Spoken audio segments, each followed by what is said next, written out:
ओम शांति। आज 4 सितंबर 2021 की साकार मुरली।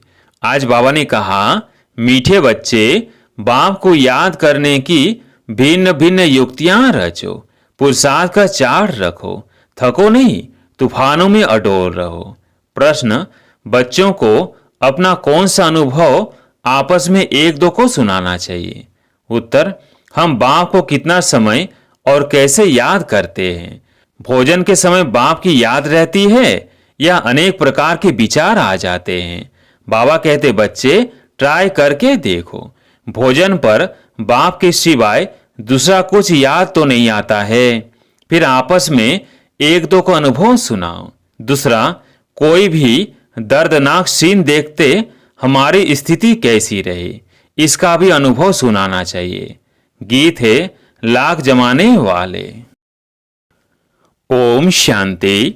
मीठे मीठे बच्चे, अब बेहद बाप को कैसे भूलेंगे, जिससे बेहद का वर्षा मिलता है, जिसको आधा कल्प से याद करते थे। यह तो समझाया है कि मनुष्य को कभी भगवान नहीं कहा जाता। तो अब जबकि बेहद का बाप मिला है, उसकी याद में ही करामत है। जितना पतित पावन बाप को याद करेंगे, उतना पावन बनते जाएंगे।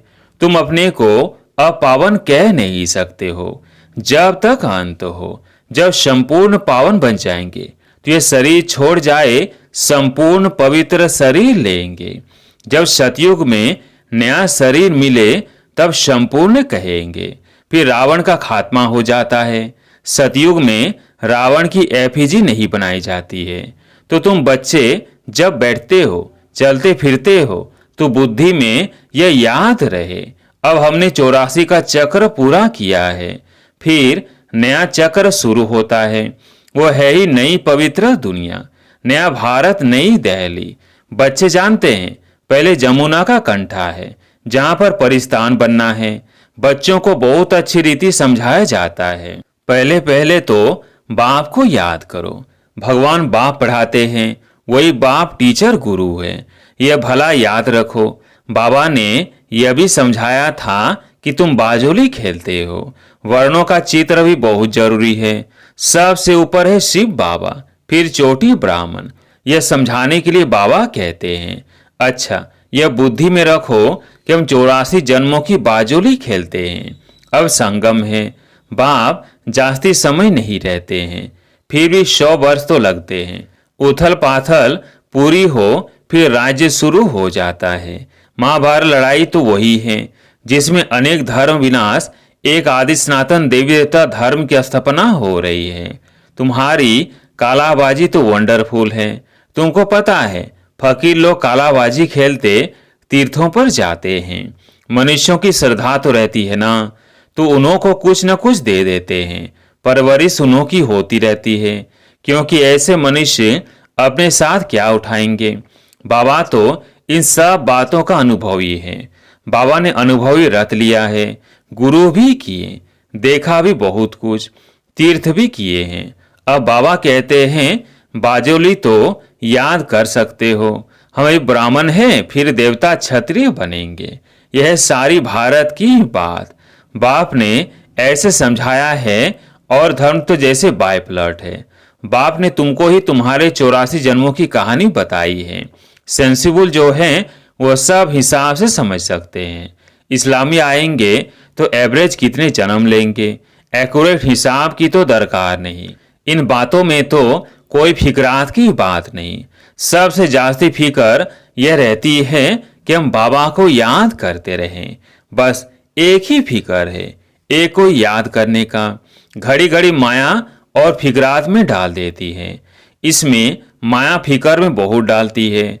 बच्चों को याद करना ही चाहिए। अब शांति दो, हमको घर जाना है। स्वीट होम किसको याद नहीं आएगा। मांगते भी हैं शांति देवा। भगवान को कहते हैं, अब हमको शांति दो। अब तुम बच्चे यह तो जानते हो, यह पुरानी दुनिया खत्म हो जानी है। यह भी तुम्हारी बुद्धि में है। और मनुष्य तो घोर अंधियारे में है। शांति सतयुग में ही होती है। एक धर्म, एक भाषा, रस्म रिवाज भी एक ही है। वहां है ही शांति का राज्य। अद्वैत की बात ही नहीं। वहां तो एक ही राजाई होती है और सतो प्रधान है। रावण राज्य है नहीं जो लड़ाई हो। तो तुम बच्चों को खुशी का पारा चढ़ना चाहिए।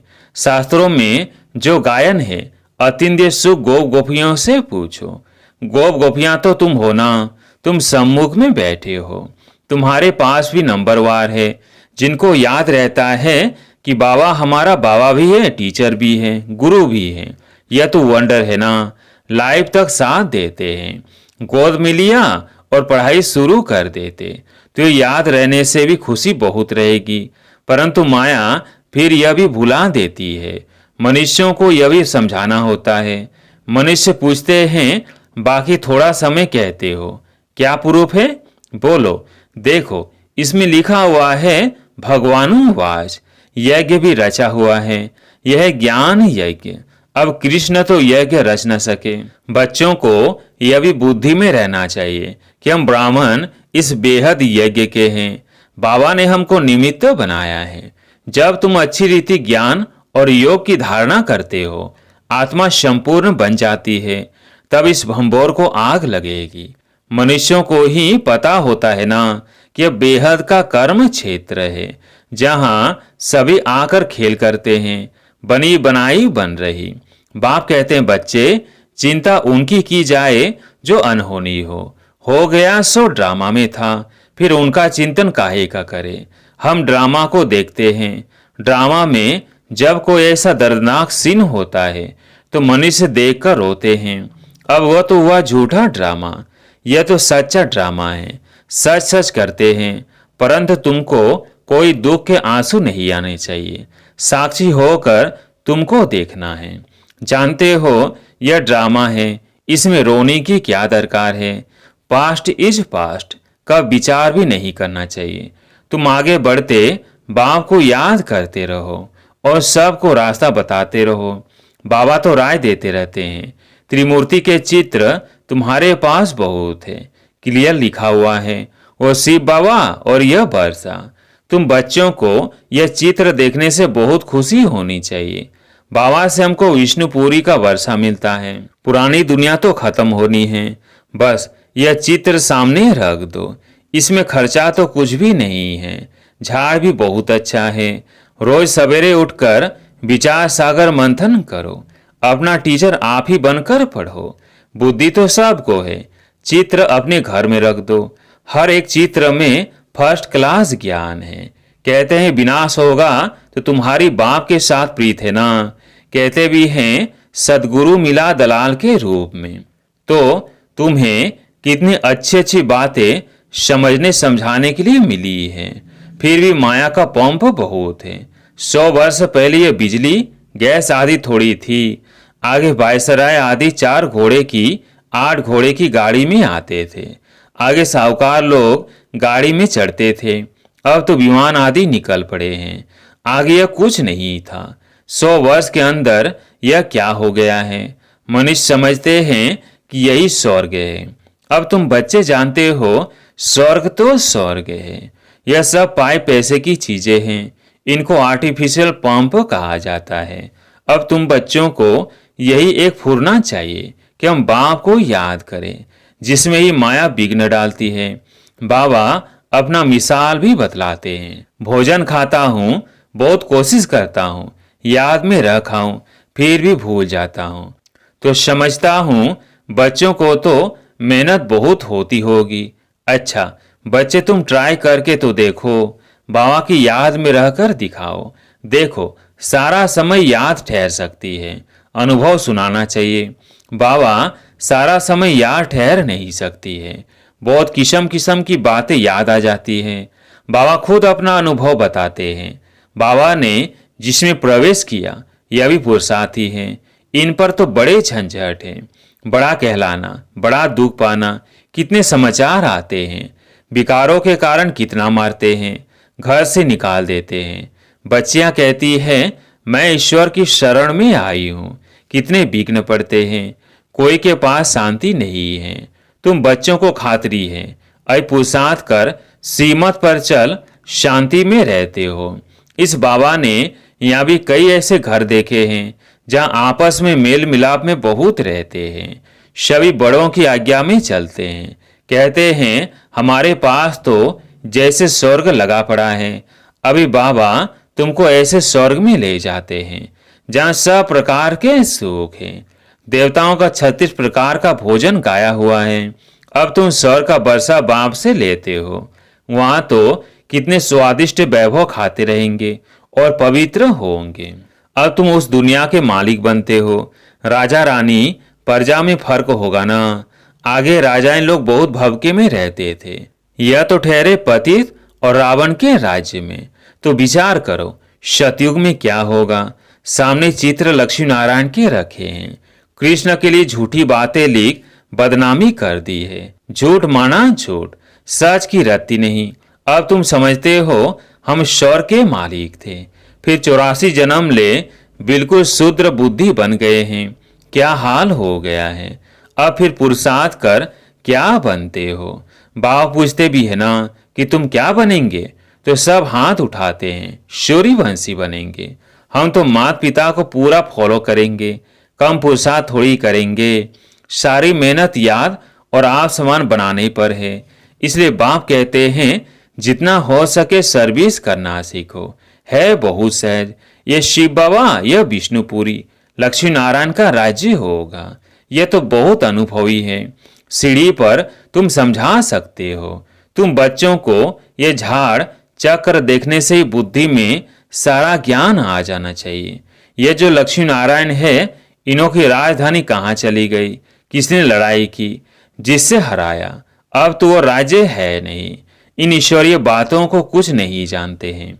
तुम बच्चों को यह भी साक्षात्कार हुआ है कैसे गुफाओं खानियों से जाकर सोने हीरे आदि ले आते हैं। यह साइंस तुम्हारे सुख के लिए होगी, यहाँ है दुख के लिए। वहाँ एरोप्लेन भी फुल प्रूफ होंगे। बच्चों ने शुरू शुरू में यह सब कुछ साक्षात्कार किया हुआ है। पिछाड़ी में भी तुम बहुत साक्षात्कार करेंगे। यह भी तुमने साक्षात्कार किया है। चोर लूटने आते हैं, फिर तुम्हारी शक्ति का रूप देख भाग जाते हैं। वह सब बातें पिछाड़ी की हैं। चोर लूटने आएंगे, तुम बाप की याद में खड़े होंगे तो एकदम भाग जाएंगे। अब बाप कहते हैं बच्चे खूब पुरुषार्थ करो। मुख्य बात है पवित्रता की। एक जन्म पवित्र बनना है। मौत तो सामने खड़ा है। कुदरती आपदाएं बहुत कड़ी आएंगी जिसमें सब खत्म हो जाए। शिव बाबा इन द्वारा समझाते हैं। इनकी आत्मा भी सुनती है। यह बाबा सब बतलाते हैं। शिव बाबा को तो अनुभव नहीं है, बच्चों को अनुभव होता है।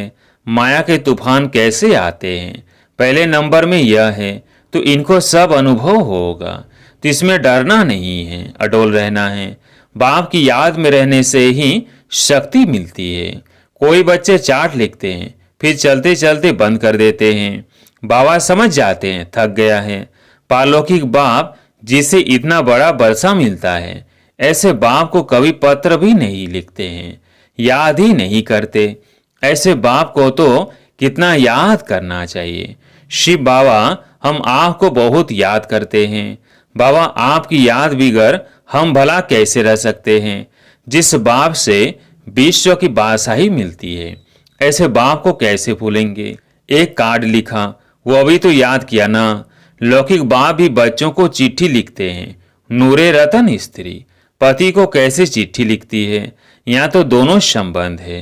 यह भी याद करने की युक्ति है। कितना मीठा बाबा है। हमसे क्या मांगते हैं, कुछ भी नहीं। वह तो दाता है, देने वाले है ना, यह लेने वाला नहीं। कहते हैं स्वीट चिल्ड्रन मैं आया हूँ, भारत को खुशबूदार बगीचा बनाकर जाता हूँ। अच्छा, मीठे मीठे सिकिलदेव बच्चों प्रति माता पिता बाप दादा का याद प्यार और गुड मॉर्निंग। रूहानी बाप की रूहानी बच्चों को नमस्ते। हम रूहानी बच्चों की रूहानी बाप दादा को याद प्यार गुड मॉर्निंग नमस्ते नमस्ते। धारणा के लिए मुख्य सार। पहला पॉइंट, सूर्यवंशी बनने के लिए माता पिता को पूरा पूरा फॉलो करना है, याद में रहने की और आप समान बनाने की मेहनत करनी है। दूसरा पॉइंट, पुरुषार्थ कर सीमत पर चल शांत रहना है, बड़ों की आज्ञा माननी है। आज प्यारे मीठे बाबा का वरदान, स्वयं को सेवाधारी समझकर झुकने और सर को झुकाने वाले निमित्त और नम्रचित भव। स्वयं को सेवाधारी समझकर झुकने और सर को झुकाने वाले निमित्त और नम्रचित भव।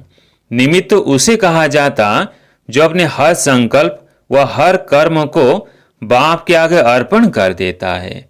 निमित्त बनना अर्थात अर्पण होना, और नम्रचित वो है जो झुकता है। जितना संस्कारों में संकल्पों में झुकेंगे उतना विश्व आपके आगे झुकेगी। झुकना अर्थात झुकाना। यह भी संकल्प न हो कि दूसरे भी हमारे आगे कुछ तो झुके। जो सच्चे सेवाधारी होते हैं वो सदैव झुकते हैं, कभी अपना रोब नहीं दिखाते। स्लोगन: अब समस्या स्वरूप नहीं, समाधान स्वरूप बनो। ओम शांति।